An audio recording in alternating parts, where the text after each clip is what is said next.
Raw and uncut, nigga, raw and uncut. We up in here raw and uncut, nigga. I'm not editing this video because I have another video for you guys that I have to edit. And I wanted to put something out tonight. So I was just like, I'm not editing this thing.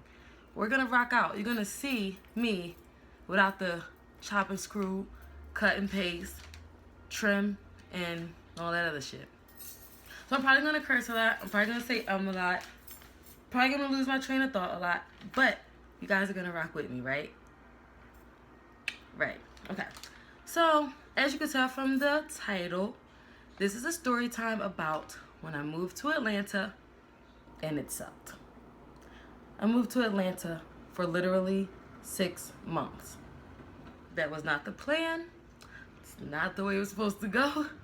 I was not supposed to be living back in Philadelphia. But I'm back here in Philly and I'm happy as fuck. Okay? So anybody that's planning on moving to Atlanta, I know that like that's the scene right now. If you're doing music, if you're modeling, acting, is like the black Hollywood right now. If you do decide to move down there, do it. You know, it's your own prerogative. Everybody's different, but I'm going to tell you my experience. And you can take it how you want it. If you are from Atlanta, if you are from the South, and you get a little offended, what can I say? You know, I'm not going to say to each his own, because I hate when people say to each his own, because I feel like that's a cop-out when you don't agree with someone. If you don't agree with me, you just don't fucking agree. Whatever. Anywho, so I got my little notes here, so I won't completely be off track. We have a little bit of a outline to go with here. Okay. Alright, so let's start. Now this is going to be the timeline from right before I moved to Atlanta to when my ass came back to Philly. I'm going to go from February, March to August when I came back home. August 2015 when my ass came back home. So, February, March, this is 2015. Okay? Why I moved. There are 3 reasons why I decided to move. Music. Of course, I was having some family issues, and I was living out of my car. Not gonna get into too much details with that. Probably gonna hear that later in my interviews or something when people really want to know my life story. But basically, don't get along with my parents too well. Don't really have a huge support system. The people that I do have in my life, I kind of support them. They support me too, but I'm kind of the glue that kind of holds everything together. I hope none of them get offended by me saying that. I actually think they probably would agree. Cause like I'm the oldest sibling, and I'm like one of the oldest cousins, and I'm the one that like that kind of pulls everybody together. That kind of holds it down, but things just got kind of crazy for me. I had already planned to move to Atlanta. I had already started looking. I had visited Atlanta. And my mind was made up. I had left my house, and the plan was for me to stay with my parents for a little bit. That obviously didn't work out because I ended up in my car. But somehow, some way, I made it to Atlanta, okay? I literally used my income tax check. I did GoFundMe. My boyfriend helped me out a lot.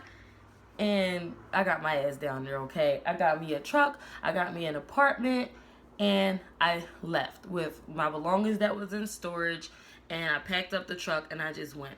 Now, I do have a child. I have my son, Trent, and he stayed with his dad. That he wasn't supposed to stay for long. I was supposed to go down there for a month, try to get me a job, and he was going to come down there with me. But we'll get to that. Didn't work out like I expected it to. Which was just horrible. Being away from him was horrible, but we're going to get to that too.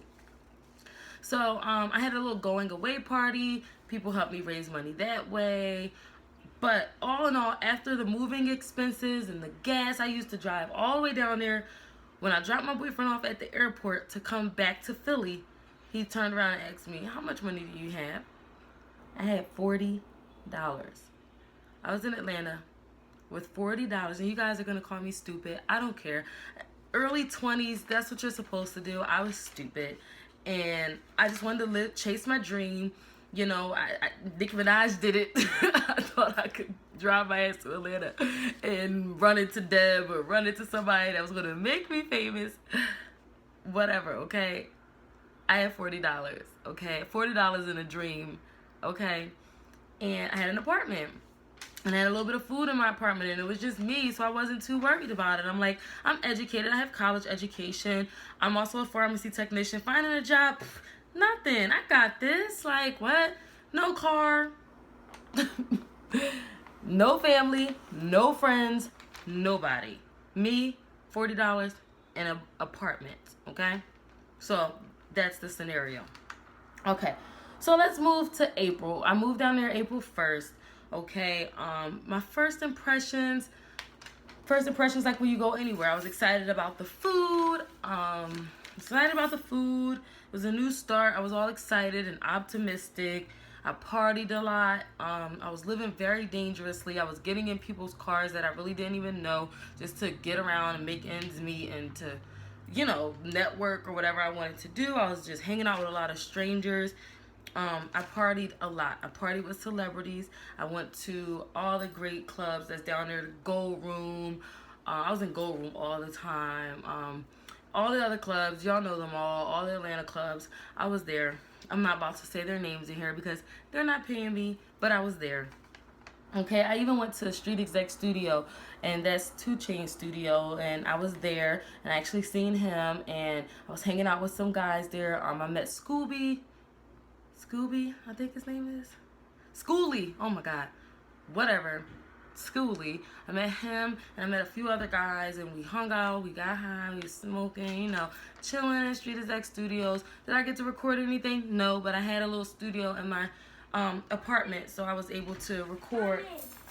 Here comes Trenton, but Trenton, I'm recording right now, so you have to step out. You have to step out and talk to your dad. Okay. On uncut. Here's my life. Okay. I already knew that was gonna happen, so here we go. So anyway, I'm hanging out. I'm having a good time. It's great. From April to May, it's fine. I literally ran into this guy.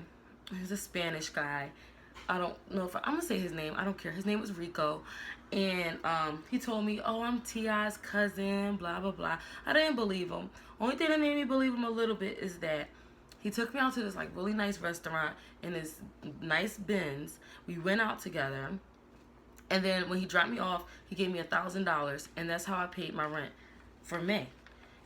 He helped me sell some of my mixtapes, got me a little bit of cash in my pocket. I went down there with a ton of mixtapes and a ton of flyers and stuff. So he helped me out, helped me sell my mixtapes, gave me $1,000. I literally, girls, I really didn't do anything. Your friend was like, she was down there selling some ass. No, I swear to you, I wouldn't even lie to you. Like, I really didn't do anything. I really didn't. I just told him my dream.